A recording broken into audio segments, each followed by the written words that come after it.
రాష్ట్రంలోని దాదాపు 6.5-7 లక్షల మంది దివ్యాంగులు ఎవరైతే ఉన్నారో వారికి కాంగ్రెస్ పార్టీ చాలా వాగ్దానాలు 100 రోజుల్లోనే 6,000 పెన్షన్ అని చెప్పింది. అట్లాగే ఆర్టీసీలో ప్రయాణం కల్పిస్తామని చెప్పి హామీ ఇచ్చింది. అట్లాగే బ్యాక్లాగ్ పోస్టుల విషయంలో కానీ చదువుల విషయంలో కానీ చాలా వాగ్దానాలు వారి అభయహస్తం మేనిఫెస్టోలో చాలా వివరంగా ఇచ్చారు.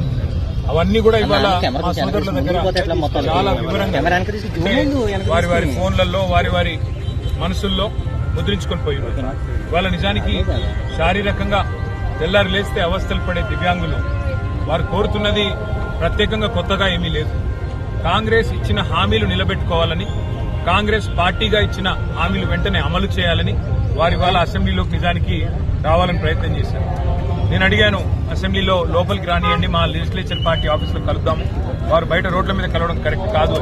దివ్యాంగుల గురించి ఆనాడు కల్లబొల్లి కబుర్లు చెప్పి ఓట్లు పొంది ఇవాళ గద్దెనెక్కిన కాంగ్రెస్ పార్టీని మేము ఈ బడ్జెట్ సెషన్లో శాసనసభలో కూడా నిలదీస్తాము, అడుగుతాం. 6,000 పెన్షన్ ఎందుకు ఇంకా ఇవ్వట్లేదు? పక్క రాష్ట్రంలో 6,000 పెన్షన్ ఇస్తున్నారు.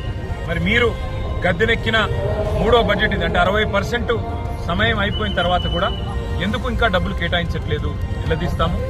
ఈ రోజు ఈ ప్రభుత్వాన్ని మాత్రం వారికి ఇచ్చిన హామీలు, ముఖ్యంగా దివ్యాంగ సోదరులకు సోదరీమణులకు ఇచ్చిన హామీలు అమలు చేసేదాకా వదిలిపెట్టం. రేపు ఇందిరా పార్క్ దగ్గర కూడా వారు రిలే నిరాహార దీక్షలకు పిలుపునిచ్చారు. దానికి కూడా మా మద్దతు ఉంటుంది. మా పార్టీ నాయకులు కూడా హాజరవుతాం.